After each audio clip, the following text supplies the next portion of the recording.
Hi, everyone. We had to jump on Facebook. We were over on IG and then changed all the settings and all the rules, but now we fixed it. And now we're going to have a great conversation. So everybody that ran over from IG to Facebook, thank you so much for staying tuned in. We're going to have a great conversation. As you guys know, we always start with our land acknowledgement and welcome. And then I'm going to pass it over to Emma for introduction and a great discussion. So Canadian Women of Color Leadership Network is a nonprofit grassroots organization that was established in 2018 in Canada's National Capital Region of Ottawa. CWCLN does recognize that our office is located on the unceded and unsurrendered land of the Algonquin Anishinaabe Nation. We acknowledge and respect all First Nation, Inuit, and Métis people for their valuable past and present contributions to this land.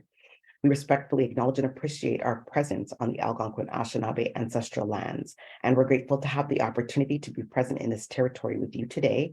And we will continue to work in solidarity towards improving the lives of our diverse people on this shared land and acknowledge the importance and commitment to decolonization towards working in partnership with our Indigenous communities. We are founded on the pillars of women in leadership, wellness, economic development, and community partnerships. We operate through a lens of intersectional feminist and post-colonial framework in all of our objectives. We aim to see Black and racialized women, two-spirit, trans, and non-binary femmes reflected in upper-level leadership and management positions in the workplace by providing the necessary skills, tools, and connections to mitigate systemic barriers. And with that, I will leave Emma to it. And you guys have an awesome conversation. I'll be back at the end. Thanks so much, Sophia. Hi, everyone. Thanks for joining. Hopefully, all of you made it from IG Live over. We'll have the recording too. Thanks so much, Inabel and Luna, for your patience. I just want to say happy Asian Heritage Month to you all, and really appreciate you both joining. I also want to thank the team at the Canadian Women of Color Leadership Network, Sophia, Delia, and Raquel, who's helped organize this series. As Sophia mentioned, my name is Emma Louie. I'm a holistic health director with the Canadian Women of Color Leadership Network. My pronouns are she and her, and I'm joining from Gatineau on unceded, unsurrendered Algonquin Anishinaabe territory. I am a light-skinned Asian. I have long dark hair. I'm wearing glasses.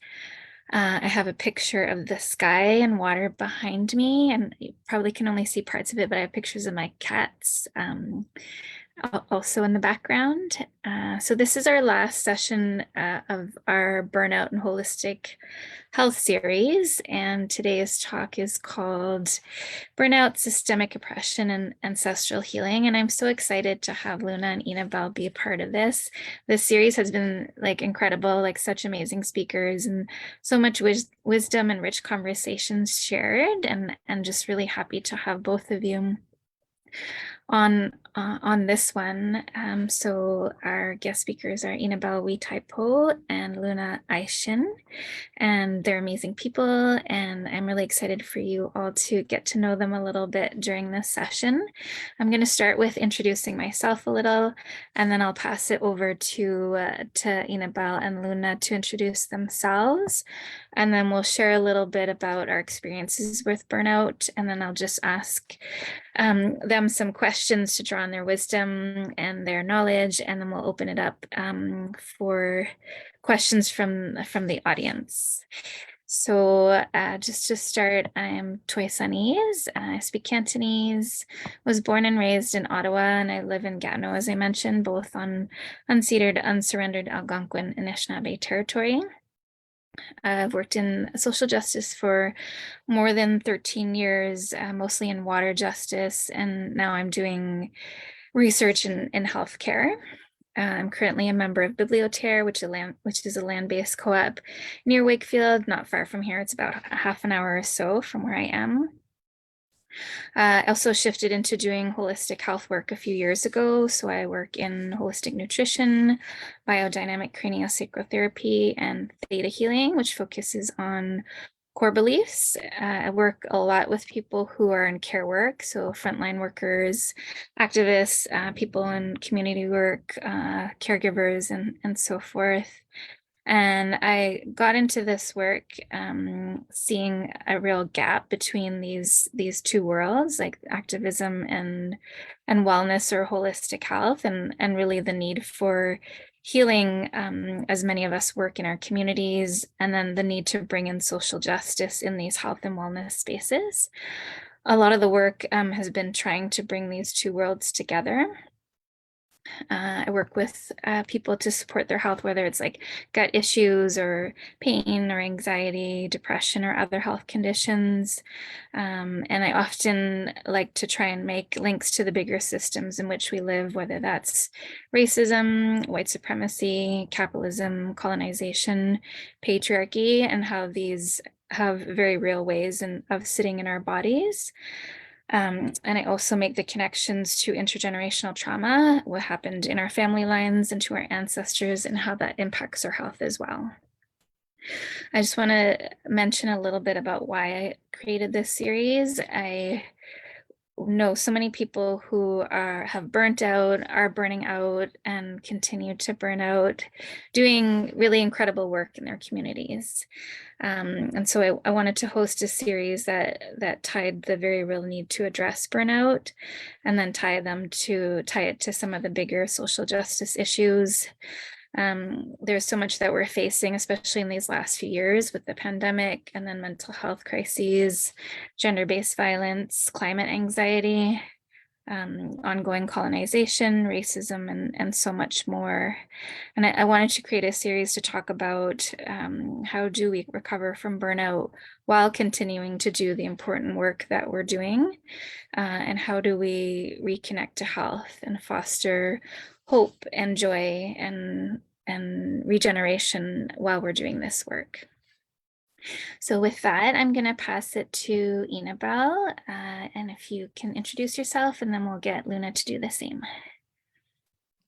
Thank you, Emma. Thank you, Sophia. And hi, Luna. I'm a first generation Filipinx here on Tongva lands. Oh, well, I'm local to Tongva lands. I'm on UP lands that are stewarded by the Amamutsan tribal bands. And I'm local to the Coast Miwok lands in the Kingdom of Hawaii as well. And I'm a multidisciplinary healing artist, and I work with activists, artists, and advocates in various communities and organizations. And I'm also a co-convener for the People's Collective for Justice and Liberation, which is an Asian-led cross-racial solidarity organization. And yeah, so I'll be talking about what I'm up to. So I'll just save that. I welcome you, Luna. Thank you, Inabel. Thank you, Emma, and thank you, Sophia, for pivoting. 大家好，我名是郭爱心，我是本身是新加坡人，来这边爱有20年，真正开心的跟人做这。Hi everyone, my name is Luna Aishin. My name stands for, in a very cheesy way, Moon of the Loving Heart. That's how I like to describe myself. It just feels nice saying it that way. I'm coming to you also as a first generation settler from Southeast Asia, and I'm currently on unceded Squamish, Tsleil-Waututh, and Musqueam Nations, which is also known as North Vancouver. And I've been here for about 20 years now, and just now I just introduced myself in my ancestral language, which is Teochew. I also kind of want to share that I'm so grateful to be here, to be participating in this conversation. I feel like this is a conversation that can take days and days and days and months to talk about.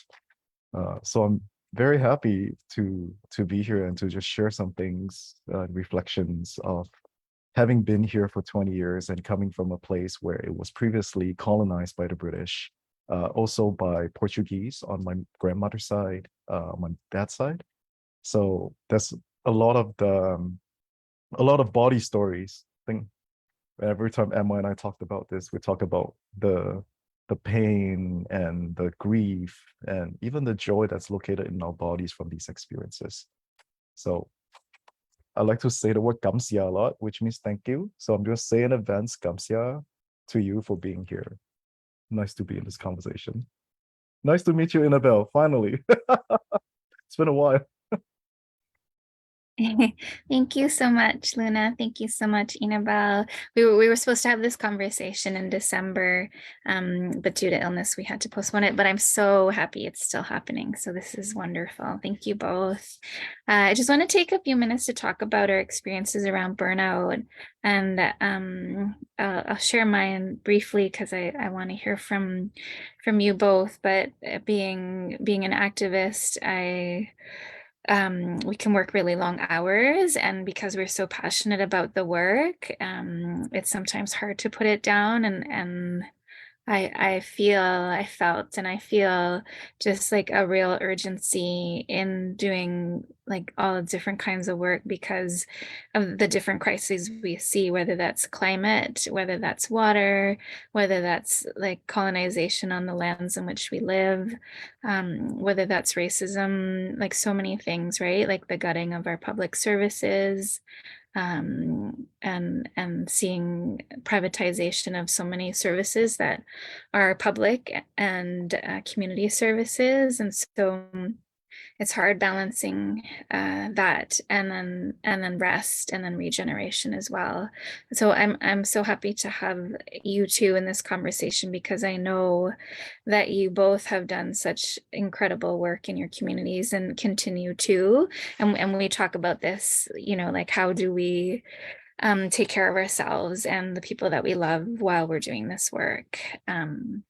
And so I love this conversation. And so, you know, just very real symptoms that I was experiencing was like fatigue in all ways, like whether that was like physical, like extreme physical fatigue, mental, emotional, spiritual, compassion fatigue too. And then my thing is digestion. I always have digestive issues when I experience stress. So like lots of food sensitivities, depression and anxiety, so many things. And I took a year off to recover, and it's but it's an ongoing process to continue to balance this work and our health and all the other things that we have in our lives.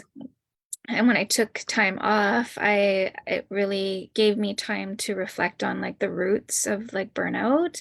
And like we often hear that it's like working too much or the things that we eat, and that's all true. But then there's like bigger factors at play when we talk about racism and what our families or what we may have experienced. It's also the hyper individualism that we see in our societies. Feeling guilty to rest is very common for me, and from others that I talk to about this, and that comes from all sorts of things, right? Like whether it's that we are or our family members were immigrants, like needing to work twice as hard, and then also just like the system in which we live, capitalism, which extracts, like continuously extracts, whether that's resources, whether that's like human labor, and so we live in that kind of system, and I think we internalize that in a lot of ways as well. So I love this conversation because it's not just about not working, and it's not just about like taking a bath, and it's not just about getting exercise, but it's addressing these bigger systems in which we live. Okay, I'm gonna leave it there and pass it on to Luna if you want to talk a little bit about your thoughts on this or your experiences. Yeah. Every time we chat about this, I just have a flood of thoughts coming into my head. But I think I will start here and sort of highlight how interesting it is that we are so incredibly work-centered. Not that work is bad, but I come from Singapore, which I haven't said to folks.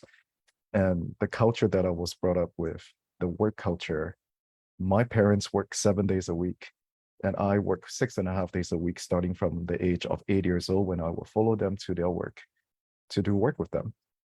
And, I feel that I have been in perpetual burnout ever since I was a kid. And there's a lot of reasons why I say that. But one of the biggest thing is that for folks who do not know, Southeast Asia was pretty colonized also, and also by the British, by Portuguese and Dutch and the French. But also there was World War II that also affected the whole region. And one of the things that remained in Singapore was sort of this British culture and this colonization of culture and thinking and language. So when my parents were born, school wasn't mandatory for them, but it became mandatory for me. And when I went into school, I was forced to learn English and take on English as my first language. But also I started to learn how to be British. So you learn how to speak the Queen English, you learn to dress in a specific way, eat certain foods, get to know certain phrases. And, all this sort of accompanied me in my 30s odd years of life. I'm 44 now. And it wasn't until in my 30s that I started to feel extremely, extremely exhausted, constantly feeling depressed, a lot of anxiety. I also have a lot of digestive issues. And I also have perpetual insomnia. And, sort of thinking about the time to rest, Emma, in the periods of time that I got to rest, I also was able to sort of go down into the road of trying to discover where the roots of my burnout came from. And it came from so many places, but connecting back to even just white supremacy and colonization and that expectation of trying to be someone who you're not and being taught to be someone you're not creates, I think, that impact whereby wherever I go, especially coming here, I become very conscious of who I am. So 24/7 or any time that I'm awake, I'm actually what folks would call being hypervigilant. And I'm constantly putting a lot of that stress in myself. And it also happens in my mind, where I always have this like white person talking to me, like, oh, you're too lazy. But then I look at my parents, I was like, we work 7-day weeks. What are you talking about? So I think that, a lot of it comes from so much conditioning. And when I first went through my burnout, I was completely wasted. I was laying in bed 7 days a week, couldn't work and could not understand why. And I thought it was my fault until I realized that it wasn't. So that experience has continued on. I would not say that, now that I've done one time of burnout, I'm free of it. We know that burnout continues and is perpetual because of so many linkages to so many things in our bodies and in our experiences and memories. So I feel that as time has gone on, after 15 years of this, I'm getting better at identifying burnout and doing things about it. I would say that I'm probably now in my, like, who knows, 44th burnout cycle. But it gets a little bit easier. Of course, there's more difficulties, but it does get easier once you start being aware of what it is. And I compare my experiences when I first got it, that felt like my whole world was breaking. Now, if I have some awareness of burnout, I'm like, I'm going to go eat my comfort food. I'm going to rest for 2 days. But I now have these steps to take care of myself, which I previously didn't have. But it is a very impactful experience to go through over and over again.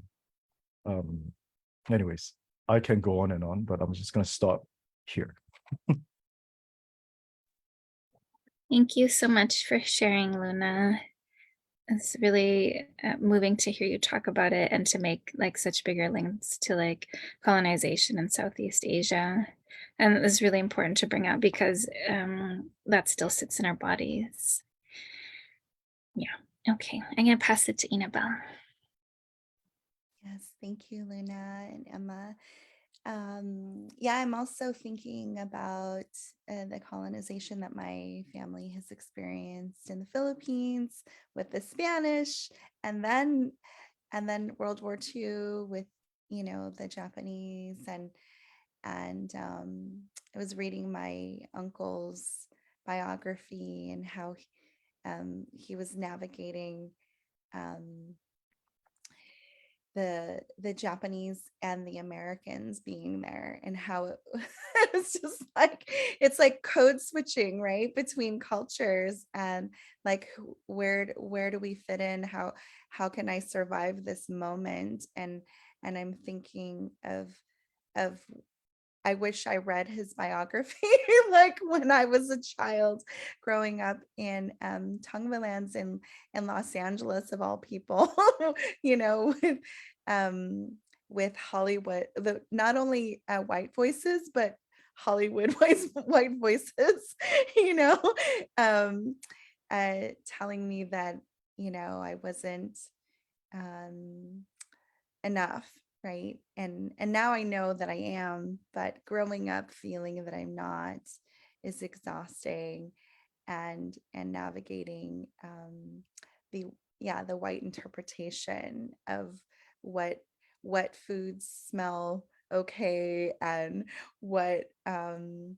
what ways to eat are okay, like watching my mother eat with her hands, and you know, it's just it is exhausting, and it's just, but it was like that subtle um underlying exhaustion, right, underneath the surface, and then and now identifying it more and more. i'm I'm 48, so I didn't start exploring until my well, actually, I started exploring pretty young, but um exploring my lostness, right? I was so confused and lost. And because my parents were struggling with assimilation, and trying not to be Filipino Chinese, I couldn't turn to them for that clarity of where the exhaustion was coming from, of trying to keep up with white culture. Yeah. So thank you for naming those things. And the insomnia is real. I'm learning that it's I wake up at about 3:30 at night, which on the Chinese traditional medicine clock is grief. So I wake up in the middle of the night grieving. And so, yeah, so the burnout is still here, but I'm also just learning to navigate it, and to navigate it within community. So I think that's enough for now. Thanks. Thank you, Annabelle. It's really beautiful to hear you share. And I like naming the underlying exhaustion is so, like, for me, that's so affirming. And like I feel that, and like I have similar experiences like around the food, and like bringing food to school, and then like feeling like ashamed because it smells different, or it smelled different, and now I love it, and like I can't get enough of like my mom's cooking, or like traditional Chinese food. But like, you know, like growing up, like you were having to navigate so much, right, at such a young age, like, and then like knowing where you come from, but then having to hide that, or having to like repress that, is exhausting. And then not having that named, like not, and I think like my parents didn't have that language because it's similar. They're trying to fit in, and like, and trying to have me fit in. And so they didn't force me to go to Chinese school, which I was grateful at the time, but now I wish that they had made me go, because like I'm learning, but you know, it's like I wish that they had made me go, but I understand why they didn't. So I hear all of that. And then like to navigate that at a young age, or like any age really, right, is like it is exhausting. It's so much to think about, and like so much to like incorporate. And then the disconnect, like the disconnection that you talked about, Luna, is part of the exhaustion, I think. And it is like, you know, what we draw energy from, or what we draw like joy from, we are no longer connected to, whether that is like the foods that we eat, the languages that our ancestors spoke, the land. And so I think a lot of oppression has to do with disconnection in like so many different ways. And so then the healing, I think, is about connection and reconnection. And that leads to my first question about, like, so we've talked a lot about the different systems and how they've impacted us and how they impact people, whether that is anti-Asian racism, whether that is colonization, whether that's white supremacy. And so the healing is about reconnecting to our cultures and to our ancestral lines. And so, and you've alluded to this a little bit, but I wonder if I can ask you both, like, what are the ways in which you have reconnected to your cultures and to your ancestries? And maybe I'll pass it to Luna. Yeah. I wrote down some notes this morning. There's three things that I think I'll share. I think for me, the very first thing that happened for me was language. So I speak a variety of Chinese-based languages just because of where I grew up and how I grew up. But I can speak, I can write, I can still actively read Chinese characters. And folks should know that I'm actually multiracial. Chinese culture is part of my upbringing, but it doesn't completely tell the whole story of my family and because we're a diasporic community. But the thing about language, maybe I'll share a story. I'll share a quick story.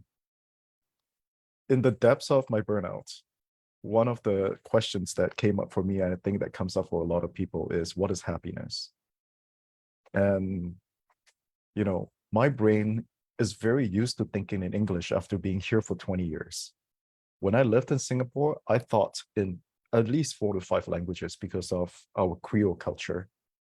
But when I came here, I started to think only a lot in English. And every time I think about things, it's always in like an English speaking person inside me. And that's not truly who I am and how I understand the world. So I remember being in bed and just having a very difficult time, being very, very depressed and tired, and just had no idea what was going on. In addition, the shame also of being tired made it so hard to feel that I have meaning in life. So in my sort of like depths of depression, I was like, what is the point of this? What is happiness? Like for years and years, people have been trying to define happiness in all these English printed books, but no one really can have a simple definition of it. And so in my sort of like wooziness in my head, I was like, I wonder what my ancestors would say, what their word will be. And so I took a piece of paper and pen and I wrote down, I was like writing the two characters. The character was the word open and heart. So open heart in Cantonese is hoi sam, in Chinese, or in Mandarin is kai xin, and Teochew is kui sim. And what that means is a literally open heart. And I remember just writing that character down and looking at it for the longest time.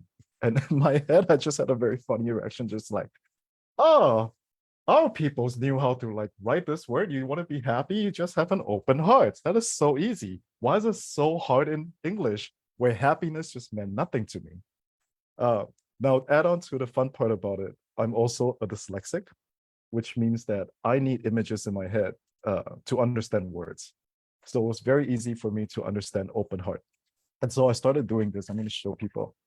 I started taking my hands and I put it at the back. And if ever I feel like I'm listening to someone, or I'm listening to a conversation, I feel like wanting to be open-hearted, I just do this. I just put my hands on my back and open up my chest to folks. Oh, sorry. Open up my chest to people. And I sort of can see often this line that connects me between me and folks and even our natural kin, which is something I'll talk about later.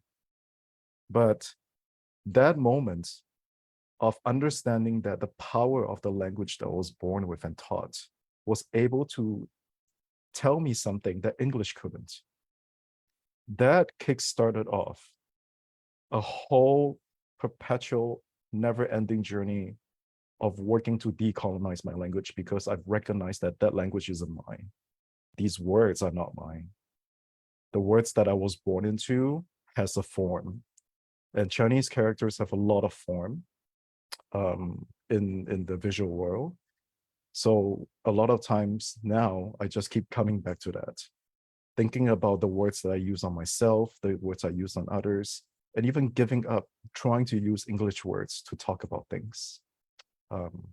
So yeah, so language, I can say more, but I'll cut it short. But food is really important. Connecting back to food, I think Annabelle will probably talk about that. I want to bring up also our natural ancestors. Connecting to ancestry is not just about the human ancestors, but it's about the soil that our feet carry. And since I came from a different soil, I always remind myself that in my feet, I carry soil with me to another place. And I need to be in a good relationship with land and soil and water if I were to have a good relationship with myself. Anyways, I'll stop there for now. Thank you. That's so beautiful. I had like goosebumps the whole time that you were talking. I love all of that. Okay, I'm gonna pass it to Annabelle now. I feel like we could just talk for hours. I feel this is going to be so short.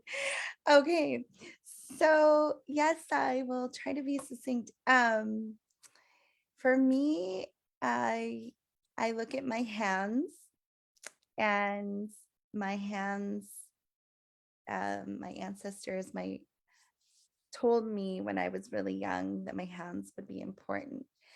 And so for me, it's about curiosity.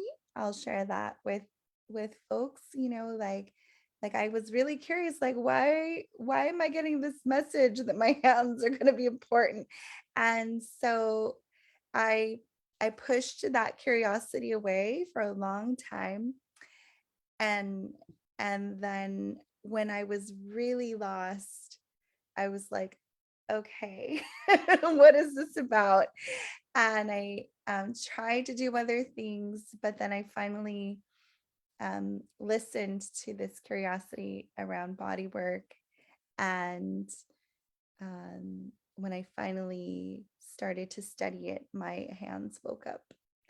And then only like 4 or 5 years ago, I found out that my grandmother was a mangahilot, which is a hands-on healer.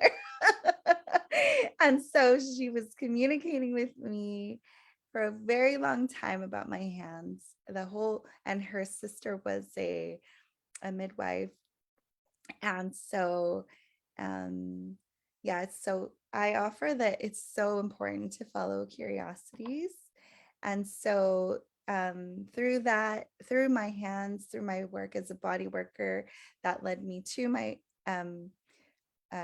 different stages of healing arts. I was already a meditation practitioner, but so it led me to deepening my communication with ancestors. So thank you for naming that, Luna. I think it was inevitable in this conversation. And ancestors being plants and animals and queer and trans and non-binary. Binary genders are not a part of Filipino and Chinese culture in general. So that has just been so nourishing. And just continually being open to communication, and as I've worked through that, I've been sharing that in community, and because we're not meant to do what we do alone. Like this whole individualism is unnatural, like it's completely unnatural. And so that's been a way to navigate as well. So I'll pause there. Okay, thank you so much. I love that story about your grandmother and your hands. And because I know you, I know that you do body work and you're a healer. And I just love hearing that background about you. I'll just share a little bit too. A lot of what both of you said resonates with me. Like the language is huge. I like when I was growing up, I was embarrassed to speak Cantonese, and so I really shut that out. And then it's when I got into my 30s that I started reconnecting to Cantonese, which is what we speak in my family. Though a lot of my family is Toisanese, and I love it. My dad still speaks it, and I understand some of it. But it's interesting, how there's hierarchies of languages even within Chinese languages, and so my mom is like a little bit embarrassed because it was like language that like Toisanese is like more like a rougher language, I guess. And so she's like sometimes embarrassed to speak it. And anyway, it's just very interesting. But when she does speak it, I love it. So that, and then food for sure, and cooking it. And so like when I feel like particularly disconnected or when I feel particularly burnt out, I just cook a lot of like Chinese food and like Cantonese food. And it's so deeply healing. And then I just think about the things that like, my ancestors would have eaten or that my grandmother made when I was younger. And it's so comforting for me. And then I will share one more practice that we have in my family is the burning of incense, like the joss sticks. And like we do that whenever like there's an occasion or a holiday. Or if somebody is like traveling, or if somebody's going to the hospital, just to like connect to our ancestors and say prayers and ask for support. And that's a very connecting practice for me as well. Okay, so I want to ask the question. This question actually came from one of the speakers in November from the Burnout series, and I just loved it so much. It's from Benita Ford, who talked about the climate crisis and burnout. And her question to me was, when you face burnout yourself, what did you have to let go of? And what did you grieve, or what do you still grieve? And I just thought that was just such an interesting and thoughtful question that I want to pose it to the two of you. So I'm going to pass it to you, Inabel. Wow. There's so much to grieve. But it's interesting what grieving, I want to name grieving is not a bad thing, right? It's like I'm actually grieving things that I want to grieve, that I want to let go of. And sometimes we think of the grief of things that we don't want to be separated from, but I feel like I'm grieving like modernity, just like modern modern ways of being. I feel like there's so many ways that I grew up that are, my dad was really techie, and I'm living in the mountains now. So the power goes out, and things like that. And so for me, with all that's going on with the climate, it's really having this relationship with like letting go of predictability and certainty that I'm constantly grieving. And I grieve it a lot for the children that I care for. And so it moves through me in different waves. Like it's like my grief and then the anticipatory grief that I experience with those ways of certainty. And so, yeah, I think I'll pause there. Thank you. Thank you, Luna. Yeah. This is always such a hard question. What do you let go of? So many things, actually, so many things. I think a couple of things that comes to my mind. Obviously, the first one is this language. Learning to let go of the kind of language that really dehumanizes you or dehumanizes me. And learning how to actually find dignity in language about who I am in my burnout. Um, and really thinking about letting go of the folks that don't support you to rest, that only wants you to keep working hard, and letting go of that concept of laziness that was taught to us and imbued and internalized into us by colonizing cultures, not actually from the land. And I think this is so important, is to let go of people pleasing, specifically white supremacy and white people pleasing. I'm not saying this because I dislike white people, but there's so much of a systemic thing that we can talk about. But I think that very, very deep inside, I've learned that throughout my life, I constantly only know how to perform to please other people. Which in certain cases is fine, because it sometimes brings me joy where I can see people happy because of something that I was doing for them. But for a lot of the times, that really contributes to the burnout. And I often feel like that theater artist who's like lugging like 7 costumes all around the world. If I'm in front of certain people, I put on that costume and that mask. And so, a lot of that connects like to grief. And I love, Annabelle, what you're saying, that grief is not a bad thing. To come back to my ancestral cultures, I really, really love food. Like, not kidding. I love food so much that I have a tattoo of a cinnamon, a star anise, and a clove. And these are the 3 spices that live in me. Like, if I die and they burn my body, it probably will smell like cinnamon, star anise, and clove.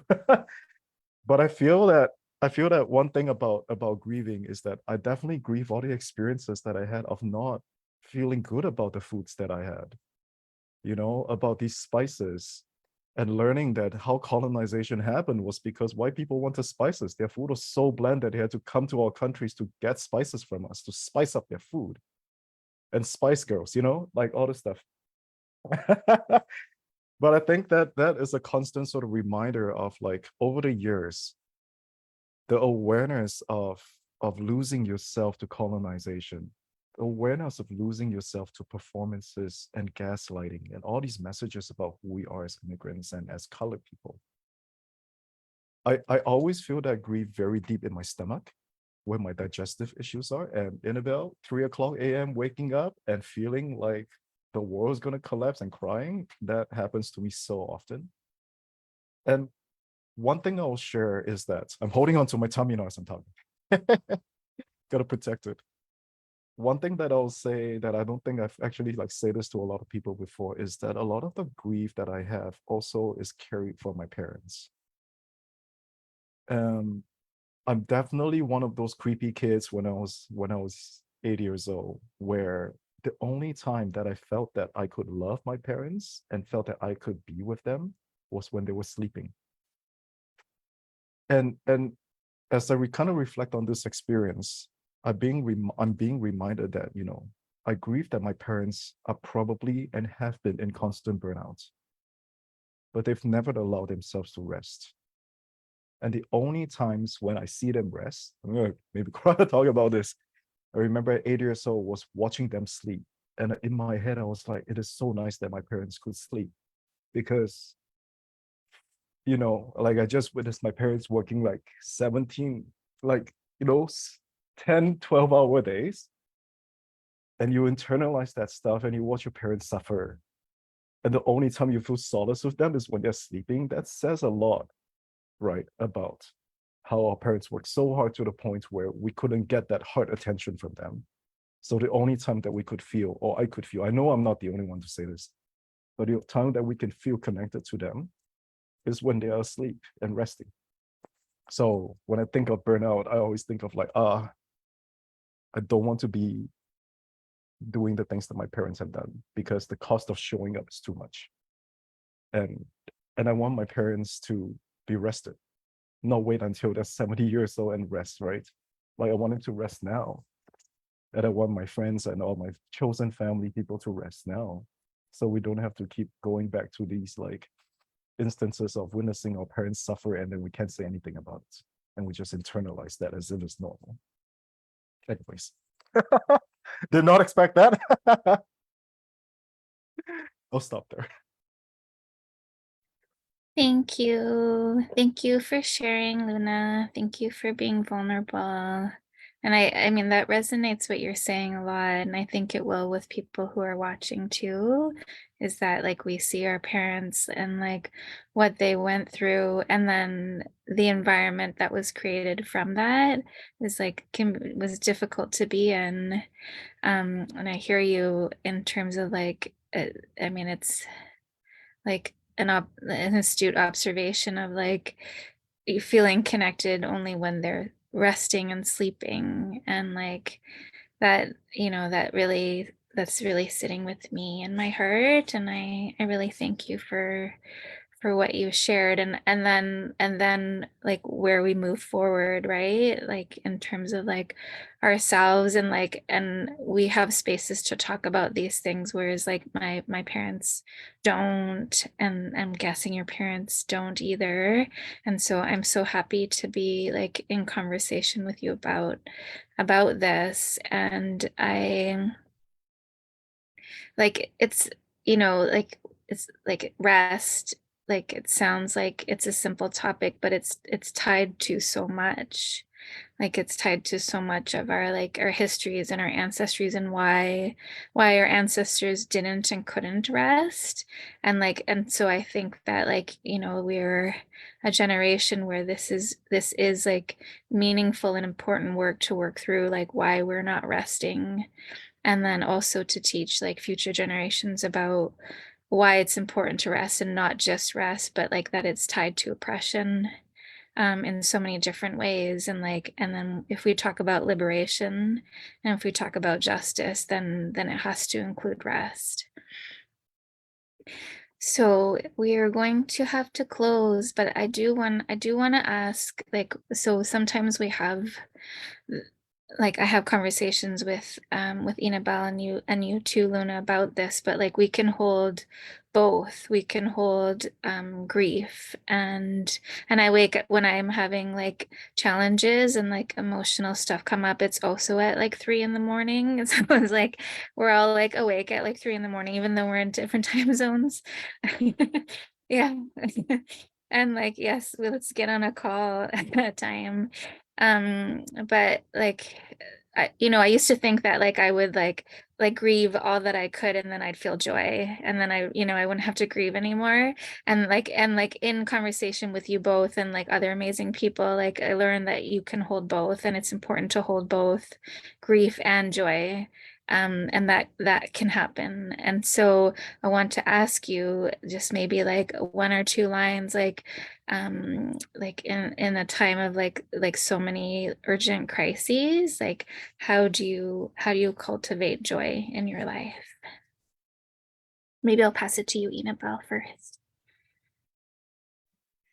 Yeah, so I welcome folks to really lean into their vastness, because I think that you know, the dominant cultures don't don't navigate in interdimensional realms the way ancient cultures do. And we are all vast beings. We're not just these bodies, these meaty bodies. Um, and so that is really like one way that I am able to restore my faith um, in being an earthling is to remember that I'm not only this body. And so connecting with that while simultaneously acknowledging that I need this particular body on earth to be able to share my gifts and learn my lessons. And so connecting with both my vastness and the gift of this vehicle. Yeah, thank you. Thank you, Luna. It is so beautiful, Annabelle. Love it so much. I think I'll say two things. Open heart, put your hands behind your back. um, I'm gonna offer this I don't know what to call it, system, framework, or way of thinking. So I again love foods so much, and one of the things I love about food is hot pots. And always take the chance to talk about hot pots and hot pot as a way of life. And what that means is, I think that for something like joy, one of the things we have to learn how to do is to carry all these emotions and recognize that we have the capacity, ability to hold them at the same time. And Emma, you talked about two, I have five. And I'm going to express them in food terms. So when I was growing up, a lot of the um, sort of customs and traditions talks about food and using food to describe what life is. So we have these flavors, 5 flavors of life that I have now sort of used all the time. And they are sour, sweet, bitter, spicy, and saltiness. And all 5 have different meanings when you connect them to life experiences. And I think often about that with the foods that we eat, how we're not always just eating a sweet thing or a salty thing. Every time there's delicious food, there's an amalgamation of flavors. And I think that a lot of our emotions and thoughts, the ways that we hold grief and joy and pain and pleasure, it all happens at the same time. It's just which flavor is stronger during that particular moment. And so when I go through a really hard time during burnout, I always make sure to go through these 5 flavors in the foods that I consume so that I can remember that life is not just a singular or a binary state of being, but it encompasses enjoying all these different flavors of living. You know, saltiness for hard work, spiciness for like the curiosity, bitterness for the things that you've struggled through really hard, right? Sweetness for the joy and the happy things.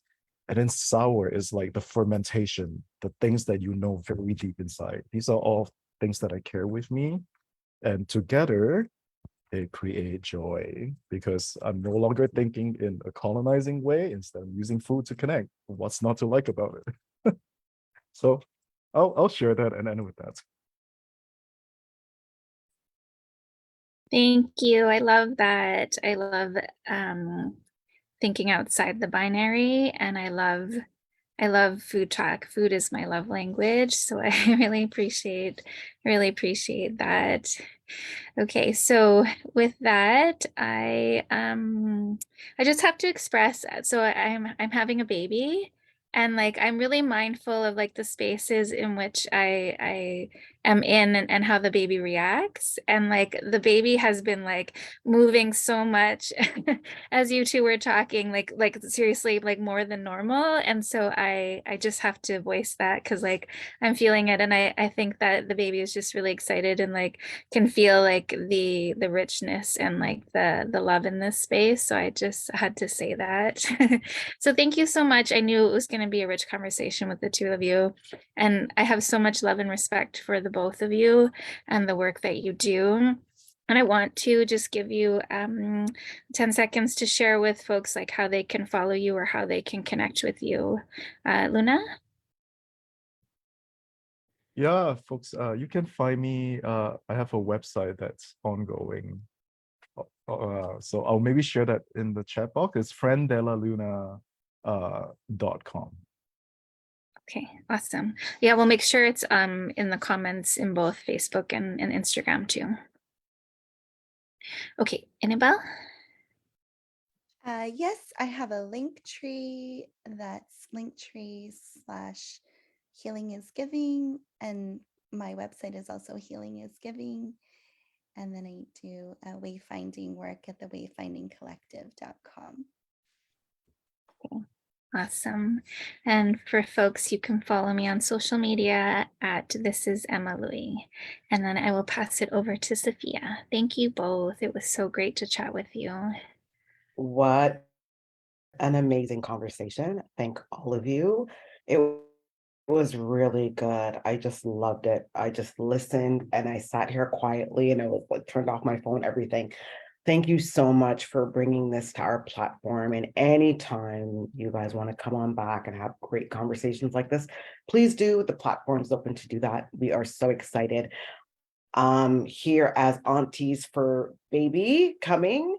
We are so happy to hear that the baby was so excited. It's so excited to hear, you know, about a new life coming into the world. I'm just so excited for the whole thing. So again, thanks so much for the great conversation, and thanks for everybody that tuned in and ran over with us to Facebook. No worries, I'm going to be downloading this and putting it over on IG for those who missed it. And don't forget, follow us over on IG, here on Facebook, on LinkedIn, as well as Twitter. We're going to be having more wonderful conversations throughout this season. I just want to thank everybody so much for joining, and have a wonderful and blessed day. Bye, guys.